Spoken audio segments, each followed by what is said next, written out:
Bueno, hermanos, el martes pasado habíamos visto algunos puntos que quiero así repasar rápidamente, nada más para volver a ponernos en el camino una vez más. Habíamos visto, hermanos, que según 1 Corintios 4:3, la profecía tenía como único fin, como vemos aquí, la edificación, la consolación y la exhortación. Eso según 1 Corintios 4:3. Es decir, la profecía, aunque pudiera llegar a incluir predicción de cosas, no es lo común. Lo común de la profecía, bíblicamente, siempre va a ser buscar edificar a la iglesia, buscar consolar a la iglesia y buscar exhortar a la iglesia. Por ejemplo, Hechos 15:32. Hechos 15:32 dice de la siguiente forma, pónganme en atención. Leo: y Judas y Silas, como ellos también eran profetas, dice, consolaron y confirmaron a los hermanos con abundancias de palabra. Amén. Entonces, ¿qué fue lo que hicieron estos profetas, Judas y Silas? Consolar y confirmar a los hermanos. Son las funciones de un profeta en el Nuevo Testamento. Amén. Es decir, los profetas del Nuevo Testamento no van a llegar y van a decir, dentro de 15 años va a pasar esto y esto, si no se aperciben, les va a caer juicio de Dios. No es el modelo bíblico. El modelo bíblico de un profeta, que de un profeta lo que hace literalmente es comunicar la voluntad de Dios para la iglesia, con el fin de edificar, consolar y exhortar, únicamente. Amén. Amén. Entonces, tenemos eso claro. De las lenguas, habíamos visto, según 1 Corintios, versículo 2, que por medio de la oración en lenguas, nosotros nos comunicamos con Dios. Solamente el que habla en lenguas se comunica con Dios. Del verso 4, vemos que es provecho espiritual propio. Las lenguas no tienen provecho espiritual para el hermano. Ahora quiero aclarar algo, después de ver este. Y el verso 17 dice que es totalmente sin provecho para los demás si no es interpretado. Nótese que dice interpretado, no traducido, ¿verdad? Son dos cosas muy distintas. ¿Por qué las lenguas es de provecho espiritual propio? ¿Y por qué el verso 17 dice que si no es interpretado no es de provecho para el hermano? Porque esto, muchos llegan a concluir que esto puede ser que a través de las lenguas una profecía sea edificación para otro hermano, pero si nosotros analizamos todo el texto o el pasaje de 1 Corintios, vamos a ver que cuando se habla de lenguas, Pablo dice que cuando damos nuestra acción de gracias a Dios a través de lenguas, esa acción de gracias al Señor, cuando es traducida, resulta en el provecho para el hermano, que se alegra y junto conmigo se une conmigo en la oración para dar acción de gracias al Señor. En ese sentido es provecho para el hermano, solamente. Pero está claro que las lenguas es para oración solamente. Con lenguas no se profetiza. Hemos visto, y yo se lo digo porque yo lo he visto, yo me crié en una iglesia pentecostal, que la mayoría de profecías se daban en lenguas. Y daban profecías por aquí, profecías allá en lenguas. Y empezaban a hablar en lenguas, así dice el Señor, y daban la profecía. Pero hermanos, les voy a decir algo con todo respeto, ¿verdad? Aquí no estamos juzgando su experiencia espiritual en ningún momento. Nadie tiene derecho a hacer eso. Somos respetuosos. Pero lo que la pauta bíblica enseña, independientemente de lo que veamos en las iglesias, independientemente de lo que hayamos visto cuando nos estábamos criando en el Evangelio, las lenguas es solo para oración, hermanos. Y las profecías es para edificación, consolación y exhortación. Ahora lo vamos a ir viendo cada vez más desarrollado. Pero esto fue lo que vimos prácticamente el martes pasado y simplemente quería traerlo otra vez a contexto para que podamos entender de aquí en adelante lo que vamos a ver. Entonces, hermanos, podemos ver que el apóstol Pablo, 1 Corintios 14, dice que cualquier don tiene valor en la medida en que beneficia a toda la congregación. Y por tanto, si se usa en público el don de lenguas, podemos ver, hermanos, que es inútil a menos que haya un intérprete. Vamos a ver 5 verdades que son de valor universal en cuanto a los dones. Es decir, estas 5 verdades que vamos a ver es de valor en la iglesia senda antigua y es de valor en todas las demás iglesias porque son principios bíblicos.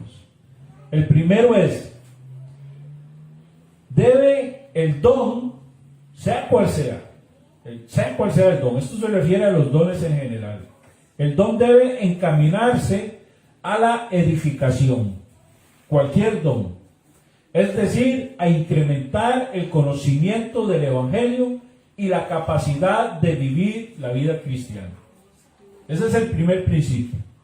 El segundo principio, debemos a través de los dones animarnos unos a otros. El tercer principio, el don debe confrontar, sea cual sea, debe confrontar, porque en cualquier compañía de personas habrá siempre algunas a las que la vida ha dañado de una u otra forma. Han sufrido alguna vicisitud, algún problema, alguna experiencia que lo han afectado de una u otra forma. Y en la comunión cristiana deben esas personas que han sido dañadas poder encontrar, hermanos, deben poder encontrar consuelo. Y los dones, sea cual sea, tienen que buscar ese fin. Porque el primer principio de los dones es la edificación mutua. El cuarto punto, el culto no debe ser nunca egoísta. Los dones nunca se deben usar egoístamente en el culto. Todo lo que se hace en él debe hacerse para el bien de todos. Ninguna persona, ya sea que lo esté dirigiendo o esté participando en él, no tiene ningún derecho a seguir sus propias preferencias personales. Por eso, si el don de lenguas no es interpretado, usted no tiene ningún derecho a seguir su propio impulso, su propia emoción, ignorando que los demás no se están beneficiando oyéndolo usted hablar en lenguas. Entonces, el don no debe buscar lo suyo propio, debe buscar el bien de los demás.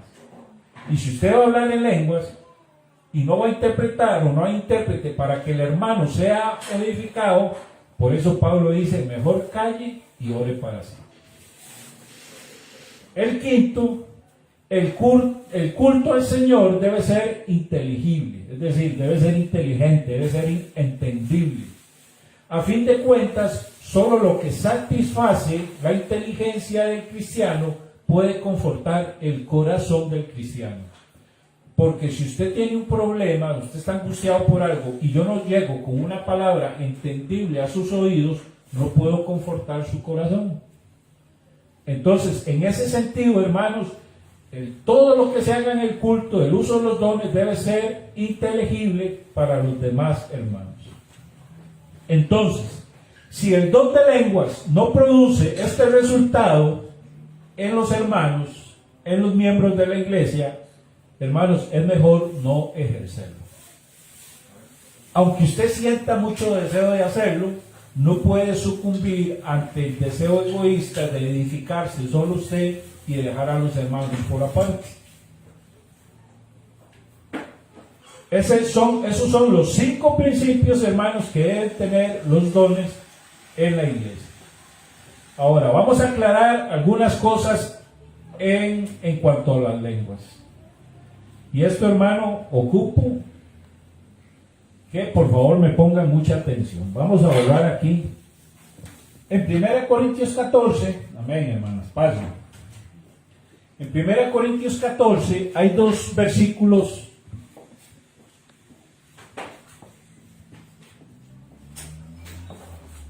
El versículo 22 y el 24.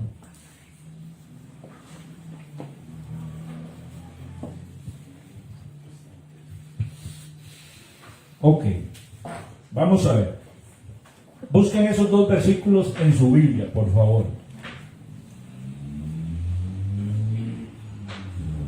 Vamos a ver el 21 también.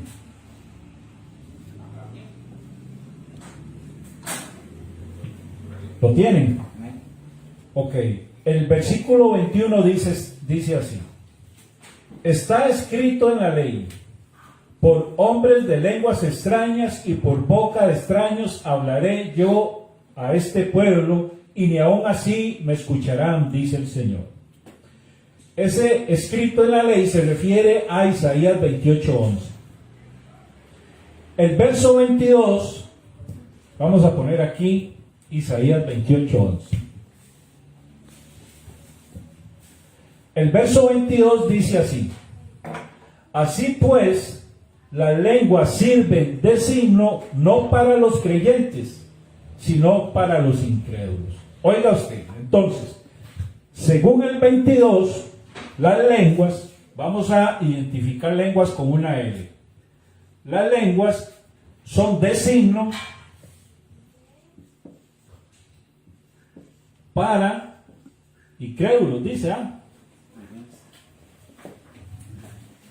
según el verso 22, ¿verdad? Amén. Vamos a darle tiempo a los hermanos que se ubiquen, porque para cumplir precisamente con el principio de los dones, ¿verdad? El principio de los dones es la edificación de todos. Entonces, ¿falta gente? No. Alan. Ok, entonces vamos a darle chancecito a Alan. Vamos a pedirle a los hermanos que están en las redes sociales que nos den un chancecito mientras los hermanos se acomodan, para poder todos entender el tema y salir todos con entendimiento y edificación. Amén. Bienvenido, mi hermano. Bienvenido, mi hermano. Bendito Dios. Ok. Estamos en 1 Corintios 14. Ok. Entonces, según 1 Corintios 14, 21, el texto que se cita de la ley es Isaías 28, 11. El verso 22 dice que las lenguas son signo para los incrédulos. Es decir, las lenguas van a ser señal para los incrédulos. El verso 24 dice: pero si todos profetizan y entra algún incrédulo o indocto, por todos es convencido y por todos es juzgado. El verso 24 habla de profecía. De profecía. Ahora, vea lo que dice el verso 23. Si pues toda la iglesia se reúne en un solo lugar y todos hablan en lenguas y entran indoctos o incrédulos, ¿no dirán que estáis locos? Volvemos a para no hacer confusión. El 23 dice que las lenguas serían un signo de locura para los incrédulos.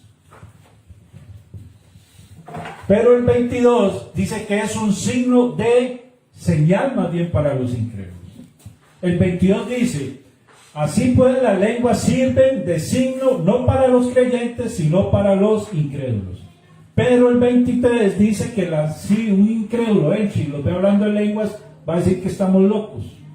Entonces pareciera que hay una contradicción aquí, ¿verdad? ¿Cómo es que el 3 dice es signo para los incrédulos? Y después el 23 dice que más bien sería un signo de locura para los incrédulos. Esto sería señal para los incrédulos, el 23. Y el 23 dice que sería más bien contradictorio que los incrédulos nos oigan hablando lenguas. Pero aclaremos eso entonces. No puede haber confusión, no puede haber contradicción en la Biblia. Porque uno dice que es una señal para que los incrédulos crean. Y el segundo dice que es una señal de locura, más bien, que nos van a decir locos. Pero ahí es donde tenemos que entender eso. Vamos a ver. En uno dice que la lengua, el 22, dice que es señal para los incrédulos. El otro dice que más bien va a ser contradictorio que los incrédulos nos escuchen hablando lenguas. Vamos a ver cuál es la solución. Y ustedes van a decir si estoy bien, si ustedes me apoyan. Amén. Amén. Dice, la solución es esta. Lo que Pablo quiere decir es que de la manera, si leemos Isaías 28, es cuando el pueblo judío fue exiliado por los asirios.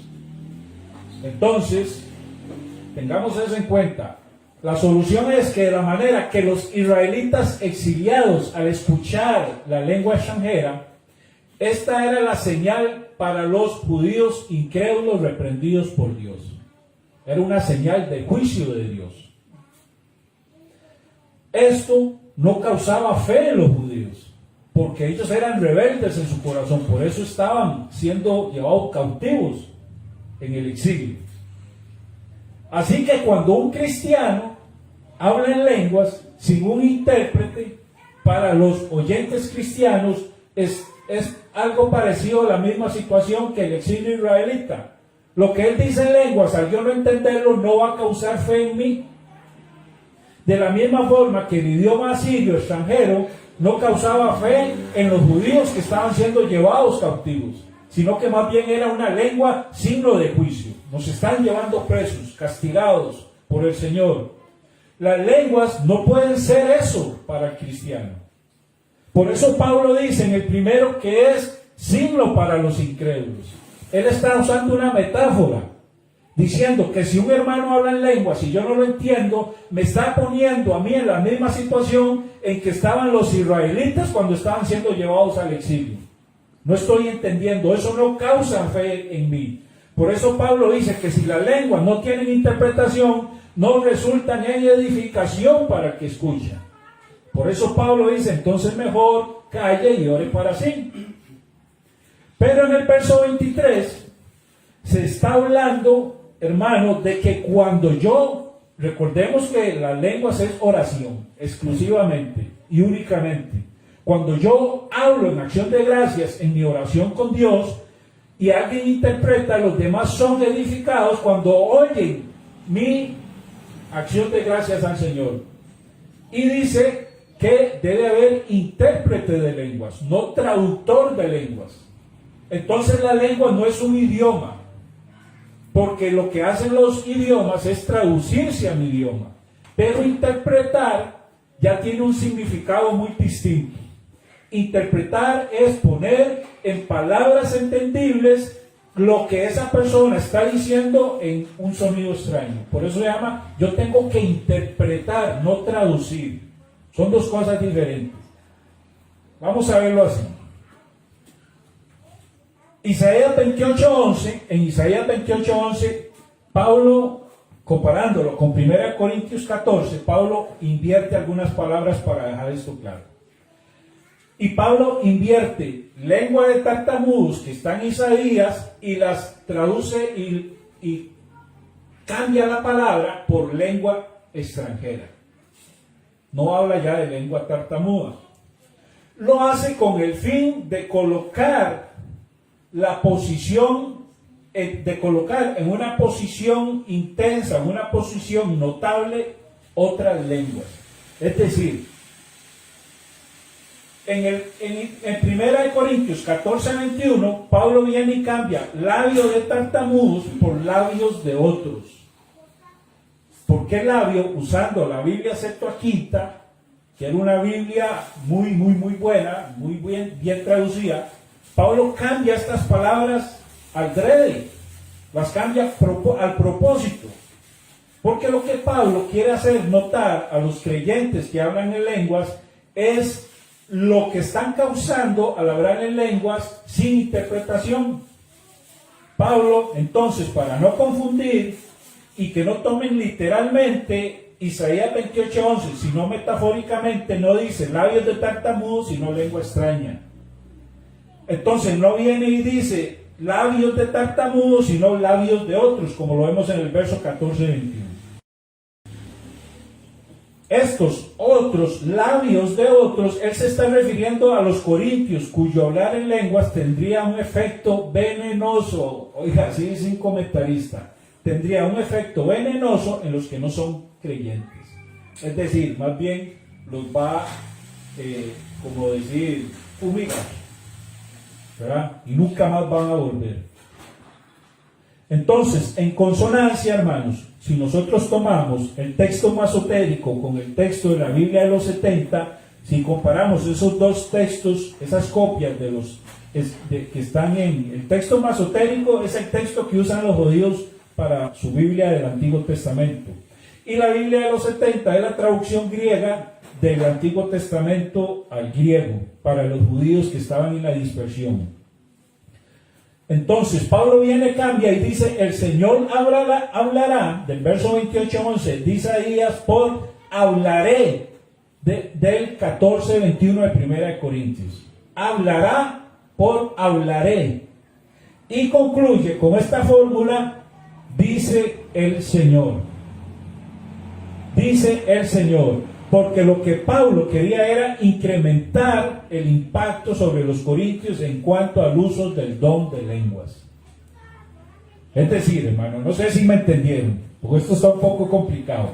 Pero Pablo toma el texto de Isaías 28:11 y lo pone en 1 de Corintios y cambia algunas palabras para hacer entender a los corintios de que el hablar en lenguas iba a ser contraproducente para los incrédulos y que no iba a tener ningún fruto para los creyentes que escucharan hablar en lenguas que no tuvieran interpretación. Eso es lo que Pablo está diciendo en simples palabras. Lo más significativo de todo esto, hermanos, es que salta una sección. Pablo se salta una sección considerable de Isaías 28:11. No le interesa tomar esa sección. Si usted llega a su casa y compara Isaías 14, del 21 al 23, con lo que dice 1 Corintios 14, el 21 al 23, con lo que dice Isaías 28:11, va a ver que Pablo omite un montón del texto de Isaías. Porque Pablo lo que quiere simplemente es decir a los corintios, no hablen en lenguas si no hay traductor, si no hay intérprete, perdón. Eso es todo. Ahora vamos a ver por qué yo digo que las lenguas son solo para oración. Hermanos, si lo que yo estoy diciendo, alguno no está de acuerdo, quiere decir algo, puede levantar la mano, ¿verdad? No hay ningún problema. Pero si estamos viendo los contextos bíblicos y ustedes están de acuerdo, entonces por lo menos asientan con la cabeza. Amén. Perfecto. Sí, amén.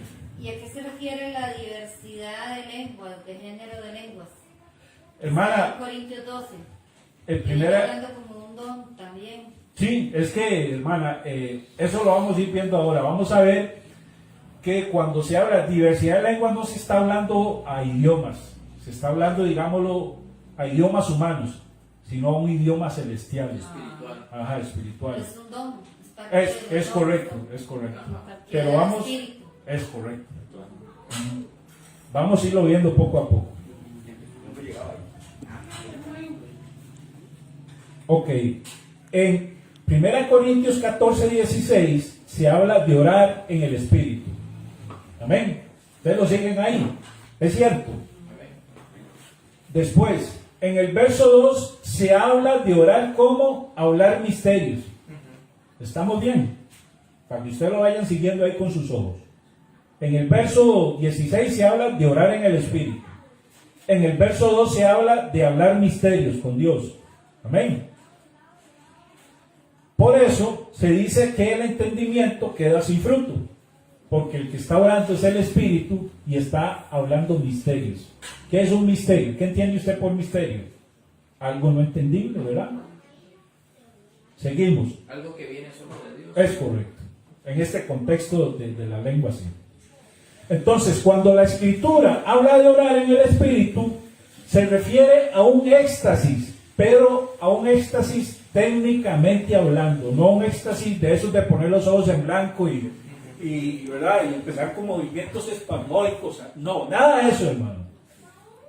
No, vamos a ver por qué. Se habla de un éxtasis técnico. Técnico quiere decir que es un éxtasis con control. Controlado. Consciente, amén, correcto. Es decir, lo que hace el Espíritu Santo es orar con nuestro espíritu a Dios. Oiga, vea, hermanos, esto, cuando yo estaba estudiando esto, a mí se me paraban los pelos y se me salían las lágrimas. Amén. Es cuando dice que el Espíritu intercede con gemidos indecibles. Amén, amén. Entonces, el Espíritu Santo, 26, 27, lo que dice la hermana.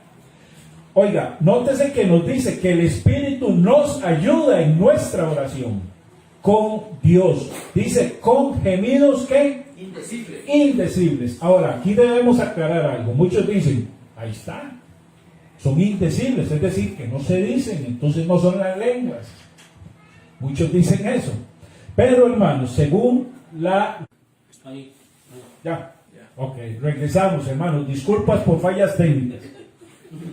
Entonces, lo que Romanos 8, 26, 27 nos dice es que el Espíritu nos ayuda en nuestra oración con gemidos indecibles, pero según la Real Academia Española, indecible es aquello demasiado majestuoso para poder ser expresado o descrito. Es decir, hermano, no es que es indecible en el sentido que no se pueda decir, sino que es difícil de expresar, de describir, digámoslo así, de explicar, ¿ok? Entonces, en nuestra lucha espiritual, Pablo nos deja ver dos armas importantes cuando entramos en territorio enemigo. Si nosotros, hermanos, vamos a Efesios 6, búsquelo por favor rápidamente, Efesios 6. De aquí, hermano, lo primero que tenemos que entender, y a mí lo que me resultó maravilloso de esto fue que, hermanos, cuando usted ora, usted no está orando de su propia voluntad o porque usted es muy espiritual. No, cuando usted ora es porque el Espíritu Santo, a través de su Espíritu, lo está llevando a usted en oración ante el Padre. Entonces, por eso es que a veces cuando pasamos tiempo sin orar, hermano, a veces sentimos, a mí me ha pasado, que siento una necesidad tan grande de orar, y es el Espíritu Santo, hermano, que está con mi espíritu llevándome a orar con Dios. Es algo maravilloso, hermano. Entonces, hermano, no llevar una vida de oración es preocupante. Es un mal signo en la salud de un creyente. Un creyente saludable espiritualmente, en este sentido de la oración, es un creyente que ora continuamente, porque el Espíritu lo lleva a través de nuestro espíritu a orar con el Padre. Eso es maravilloso, hermano. Eso yo no lo sabía hasta estudiar este tema. Yo creía que yo oraba de mis propios deseos, de mis propias ganas, y no, es el Espíritu Santo llevándonos a nosotros a la presencia de Dios. Bendito Dios, aleluya. ¿Ah? Es un hábito espiritual. Es un hábito, pero llevado por el Espíritu Santo. Es un hábito en el que nosotros somos pasivos. Y el Espíritu Santo es el que es activo en ese hábito. Bendito Dios. Que nos dé el beneficio para nosotros mismos. Amén. Nos fortalece. Amén. Correcto. Entonces, hermano, ¿lo tienen? Efesios 6. Dígame, ¿cuál es el tema? ¿Cuál es el tema anterior al 6? Sí, ¿cuál es el tema anterior al verso 19? ¿Cuál es el tema? Efesios 6, 19. Pero dígame, anterior al verso 19, ¿cuál es el tema? La armadura de Dios. Amén. Entonces, ¿de qué se está hablando ahí? De autoridad espiritual. De batalla espiritual, ¿verdad? Entonces, De un hombre erguido. amén, de un hombre que tiene que estar preparado para la batalla, porque nuestra lucha no es contra principados ni contra potestades, sino no es contra carne ni sangre, perdón, sino contra principados, potestades y gobernadores en las regiones celestes. Amén. Ok, entonces tenemos el contexto de eso. Ahora veamos el verso 19 en ese contexto. Dice: con toda oración y súplica, orad en todo tiempo. ¿En qué? En el Espíritu.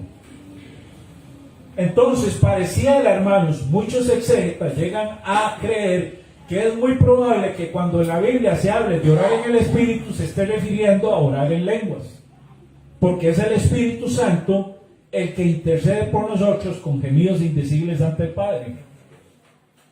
Son textos en donde lo más probable es que se esté refiriendo a orar en lenguas. Entonces, cuando tenemos que orar en todo tiempo en el Espíritu, dice: y así velad con toda perseverancia y súplica por todos los santos. Les voy a contar un testimonio que me contó mi esposa. Dice mi esposa que ella, cuando ora, es cuando más habla en lenguas. Y dice que cuando ella ama mucho a una persona y quiere interceder por esa persona, dice que ella, sin buscar hablar en lenguas, el Espíritu la lleva a orar en lenguas por esa persona. Y dice que esa persona encuentra, hermanos, bienestar y recuperación. Ahora, no porque mi esposa sea el medio efectivo para eso, sino porque dice Romanos que nuestro espíritu intercede y sabe cómo comunicarse con Dios cuando nosotros en nuestra mente no podemos, porque en la oración, en el Espíritu, nuestra mente queda anulada. Es el Espíritu el que está orando. Por eso Pablo dice: el que ora en lenguas, calle y ore para sí. ¿Y para quién? para Dios. Y para Dios. Y dice él que él prefiere hablar con entendimiento en la iglesia. Se está refiriendo en el área de la congregación. Pero en el área espiritual, Pablo dice: haga silencio y ore usted con Dios. Pero el espíritu de él, el entendimiento de él en esa oración en lenguas se está quedando sin entendimiento. O cuando alguno de ustedes ora en lenguas, ¿se entiende lo que está diciendo? No. A no ser que sea intérprete. Pero si no es, no entiende.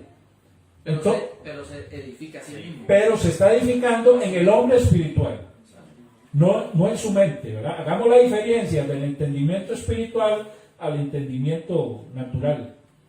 Y Sí, ora, amén. y al mismo tiempo también como que ora la perfecta voluntad de Dios. Porque no es su mente la que está organizando su oración, es el espíritu, que sabe cómo comunicarse con Dios. Amén.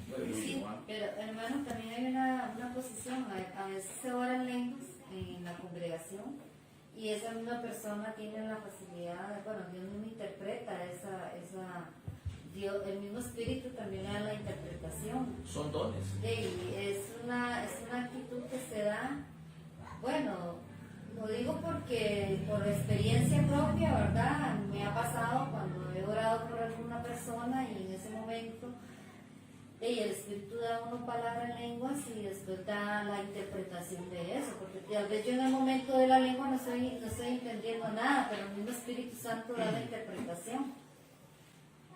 Vamos a ver, hermana, eso que dice usted, ahí lo vamos a ir aclarando, ¿verdad? Pero según los textos que hemos visto, vea, según los textos que hemos visto desde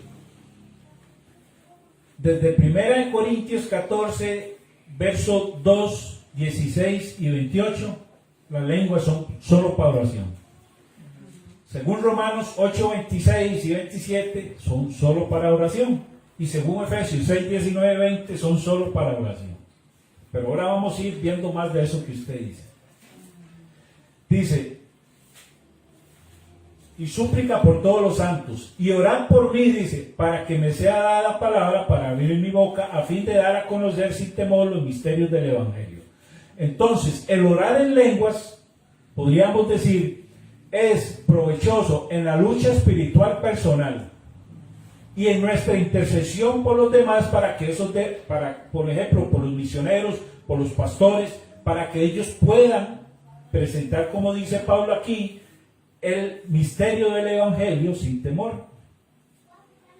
Por lo cual, dice, él es un embajador en cadenas. Entonces, el orar en lenguas viene siendo una arma espiritual muy potente, muy poderosa. Pero, hermanos, vuelvo a reiniciar, o sea, vuelvo a decir, a insistir en lo mismo, a enfatizar lo mismo. Todo lo que hemos visto, los textos, el contexto de esos textos es la oración. Nada más, ¿verdad? Seguimos. Y sobre todo, hermanos, recordemos ante todo, toda oración en el Espíritu tiene como principal objetivo, 1 Corintios 12:3, que dice, ¿cuál es el propósito principal de hablar en lenguas? Según 1 Corintios 12:3. El que lo encuentra primero lo lee. Por tanto os hago saber que nadie que hable por el Espíritu de Dios llama anatema a Jesús, y nadie puede llamar a Jesús Señor sino por el Espíritu Santo. Según Romanos 8, 26-27, el Espíritu se comunica con nuestro Espíritu y ora a Dios. Y aquí, 1 Corintios 12:3 nos dice que nadie en el Espíritu a través de nuestro Espíritu, el Espíritu Santo a través de nuestro Espíritu, no puede llamar al Señor, a Jesús Señor, si no es a través del Espíritu. Entonces, orar en el Espíritu, orar en lenguas, no tiene un objetivo principal más que el de declarar al Señor Jesús como Señor. Es como cuando venimos al culto. ¿Cuál es el propósito principal del culto? Por eso se llama culto, porque es un culto al Señor. Las lenguas tiene como principal objetivo declarar a Jesús Señor. Recordemos, ante todo, que la oración en el Espíritu tiene como principal objetivo declarar a Jesús Señor. Entonces, de 1 Corintios 12:7 al 11 y 1 Corintios 14:2 podemos concluir lo siguiente. En cuanto a la oración en lenguas, se trata de oraciones dadas por el Espíritu. Maravilloso. Yo les voy a decir, yo no tengo el don de lengua, pero el que lo tiene es maravilloso, porque dice que son oraciones dadas por el Espíritu. Quien ora, según 1 Corintios 14, 27 y 28, no está fuera de control, está en control. Es un éxtasis técnico, no es controlado. Y es una forma de hablar que resulta esencialmente ininteligible, es decir, inentendible para el que habla como para los demás oyentes, según 1 Corintios 14, 14 y 14, 16. ¿Verdad que les estoy dando los versículos, verdad? Es una forma de hablar que se dirige básicamente a Dios, según 1 Corintios 14, 2, verso 14, verso 15 y verso 28. Lo que se interpreta no es un discurso dirigido a los demás, porque la oración en lenguas es una oración a Dios. Lo que se interpreta en las lenguas, ahí está la pregunta de la hermana, amén. Lo que se interpreta en las lenguas es un discurso dirigido a Dios y no dirigido a los hermanos. Gracias, hermano. Yo lo estoy con ganas de decir algo, ¿no? Entonces, no es un discurso dirigido a los demás, la oración en lenguas, sino los misterios que se le dicen a Dios. Por eso es de edificación para los demás solo cuando se interpreta. Porque esos misterios que se le están dirigiendo a Dios en el Espíritu, al ser interpretados, yo los oigo y me edifico, pero no es un mensaje para mí. Yo me estoy edificando de lo que en la oración en el Espíritu se le está diciendo a Dios. Esos misterios profundos que solo el Espíritu Santo dice a Dios. Y eso, hermanos, es lo que vemos Y es lo que nos dice Corintios 14, 1 Corintios 14, verso 2, verso 14, verso 15 y verso 28. Hay 4 versos que respaldan eso. Por eso, si en la lengua usted va a hablar, si en la iglesia usted va a hablar en lenguas, interprétela si tiene el don, y si no, que alguien lo interprete, y si no, dice Pablo, para no crear desorden. Pablo está hablando en el contexto del orden. Mejor hable para usted y para Dios. Edifíquese usted mismo. Porque uno de los puntos principales de los objetivos principales del don es edificación de los demás. Entonces, si ese don no va a edificar porque no hay intérprete, no sea egoísta. Amén. ¿Eran idiomas humanos o celestiales? Aquí vamos a aclarar esto. ¿Las lenguas son idiomas humanos o son idiomas celestiales? Punto A.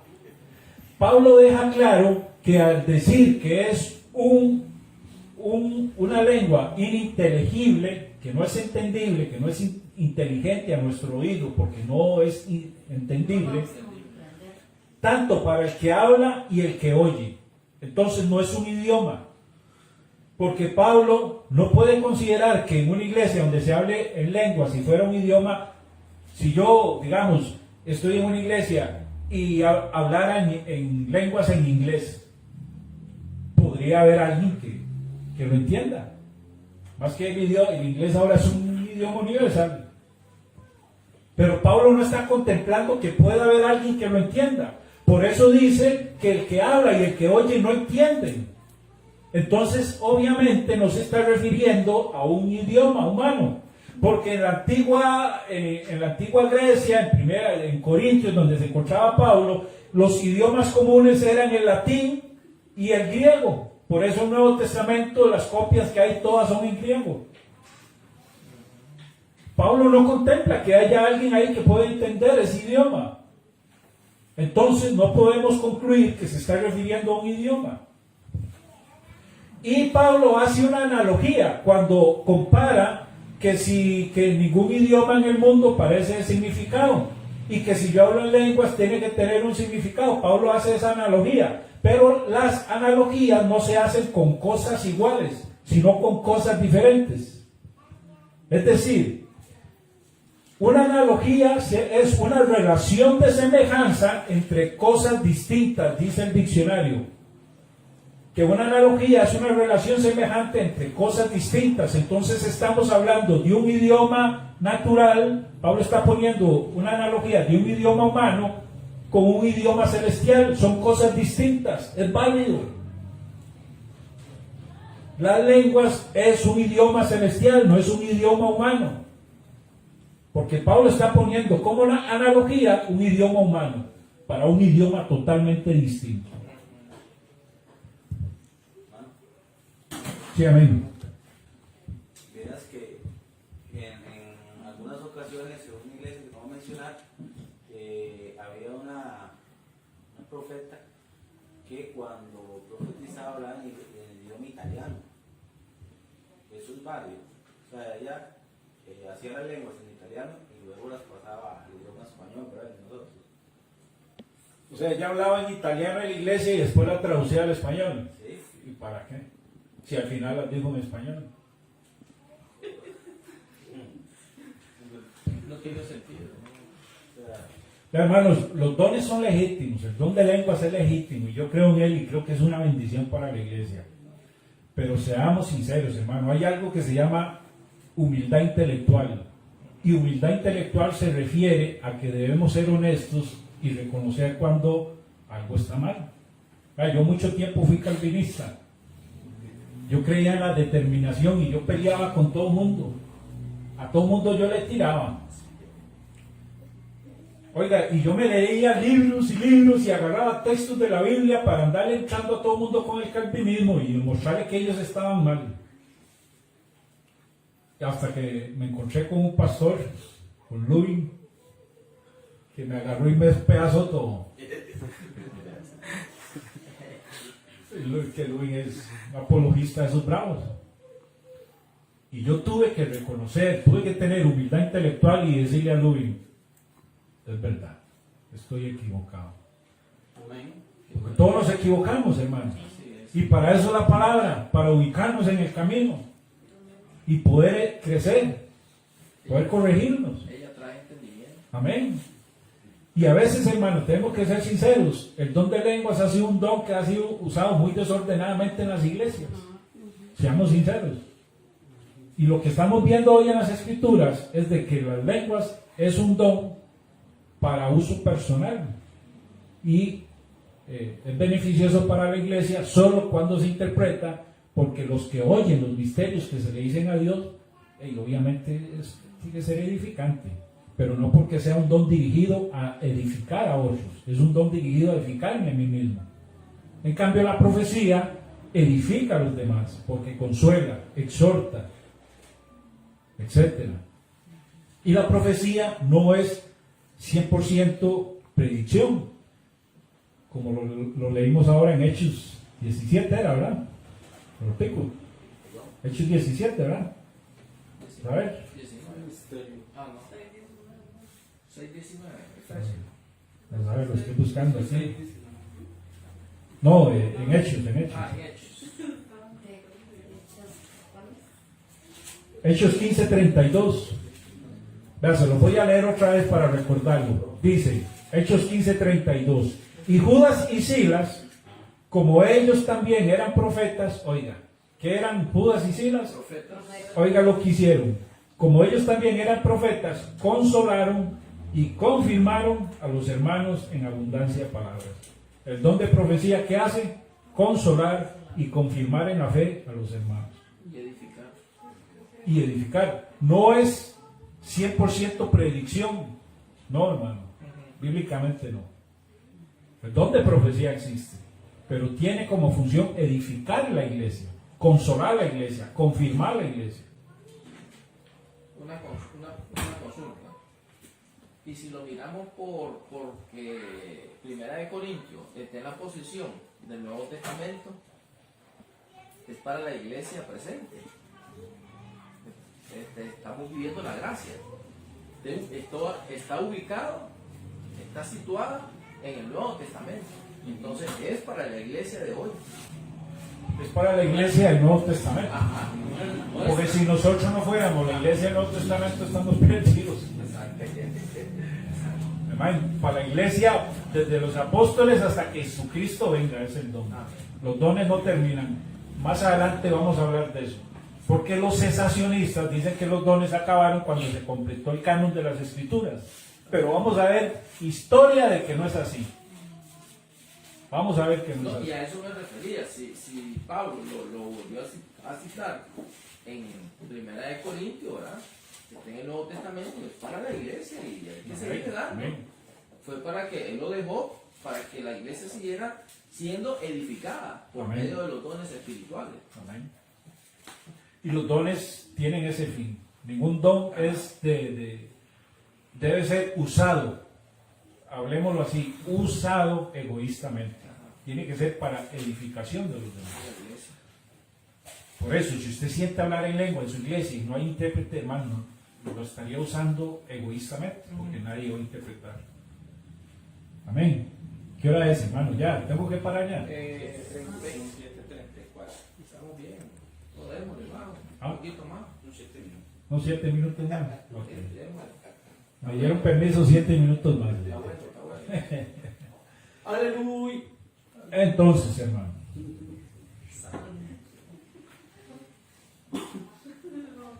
vamos a ver. Hermano, Sí, amén. hay mucha gente que usa el hablar en lengua para condenación de la iglesia o para condenar a algún miembro de la iglesia. O, supuestamente viene y tal vez alguien habló y viene otra persona, erróneamente lo interpreta, pero para como maldición, porque eso lo hemos vivido. Y empiezan a decirle al pastor, tal y tal, empiezan a condenar, y la lengua no es para condenar, sino para edificar. Eso lo que hacen es enredar, hermano, Ajá. los dones. Sí, Porque el don de profecía no es un don en lengua. sí. El don de profecía es un don entendible desde su principio al fin. Entonces la gente se pone a dar profecías en lenguas y esa es la primera señal, hermana, que usted tiene que entender de que no es una profecía. Porque ninguna profecía en la Biblia se da en lenguas. Ninguna. Ni condena. Es para edificación, nada más. Porque se hablan los misterios de Dios, de mi espíritu a Dios a través del Espíritu Santo. Edificación personal. Cuando es interpretada, yo me edifico oyendo esos misterios. Eso es lo que dice Pablo. Pero no son profecías. Bíblicamente, hermano.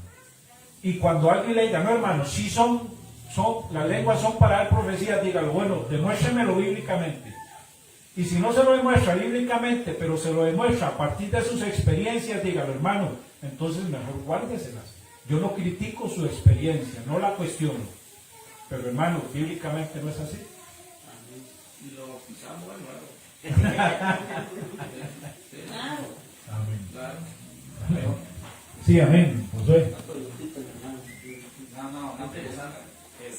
Vamos a ver, ¿usted cuál cree que es como lo más recomendable a nivel de una iglesia, por orden o por, sí, más que todo por orden o por, sí, por orden es la palabra, qué sé yo, que si alguien siente que es un profeta, ¿verdad?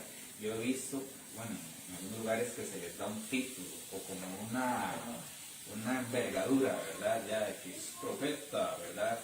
Entonces, ¿qué cree usted que sea lo más sano, que es la palabra, para una iglesia en ese sentido? Que la persona que tal vez sienta eso, no venga a los cuatro vientos así, soy el profeta, ¿verdad?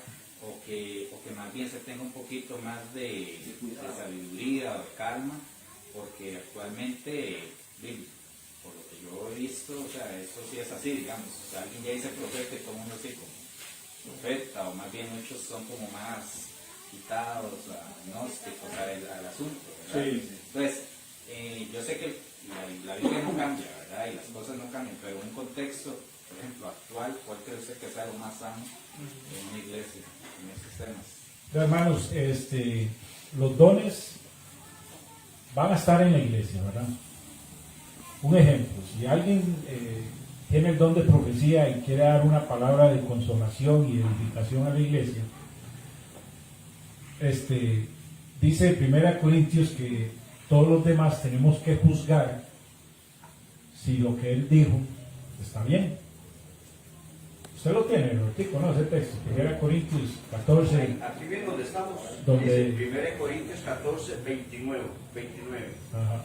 Dice, asimismo, los profetas que hablen 2 o 3, y los demás Juzguen. juzguen. Entonces, si alguien va a dar una profecía, los demás, la iglesia debe juzgar esas profecías. Y si llegamos a la conclusión de que no, llegamos y le decimos, hermano, discúlpeme, pero no. Espera, nada más para terminar. Entonces, otra cosa es para que que dice usted, esos títulos que dan ahora. La Biblia dice que los dones son dados por el Espíritu. No los da ningún apóstol, no los da ningún profeta, no los da ningún pastor, no. Eso es algo dado por Dios, que no necesita el reconocimiento de ninguna autoridad eclesiástica.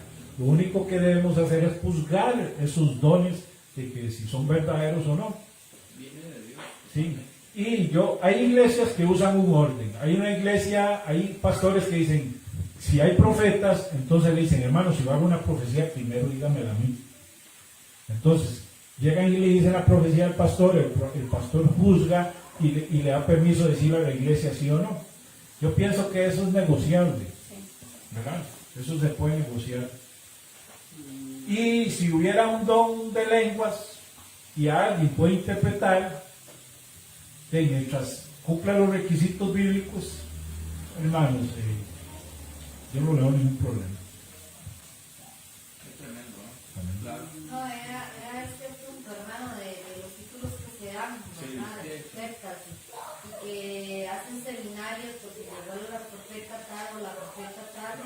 Es decir, eso bíblicamente eso no está, porque es para dentro de un contexto de la iglesia, entonces. Vea, hermanos, ¿quiénes son los que van a tener que dar cuentas por las almas de la iglesia? ¿Quiénes? Los pastores, ¿verdad? No un profeta. no un evangelista. Entonces, dentro de la iglesia, ¿quién es el que tiene la autoridad de velar por las almas que están ahí? Por el pasto. El pastor, ¿verdad? Entonces, en una iglesia, el profeta no tiene más autoridad que el pastor. Amén, así es. El pastor tiene más autoridad que el profeta. Y es bíblico, hermano. Sí, pero el profeta hoy en día está por encima de todos. Y de tal forma que malinterpretan aquel texto que si no oyen a los profetas, ¿verdad? De aquel texto del Antiguo Testamento. El apóstol, ¿Sí? el profeta, ¿Sí? No. El pastor. el pastor. Pastor es el que va a dar cuentas. Es decir, que el pastor tiene que agarrarse con los profetas y los apóstoles si quieren usurpar su autoridad. Es cierto. Ahí me parece que es importante lo que leímos ahora en 1 Corintios. Primero, la iglesia está llamada a juzgar al profeta. Y la mejor manera de juzgar al profeta, uno, es a través de la palabra. Y dos, es lo que dice en Deuteronomio 18, 22, y dice lo siguiente: si el profeta hablar en nombre de Jehová y no se cumpliere lo que dijo, ni aconteciere, es palabra que Jehová no ha hablado, con presunción la ha hablado el tal profeta, no tengas temor de él.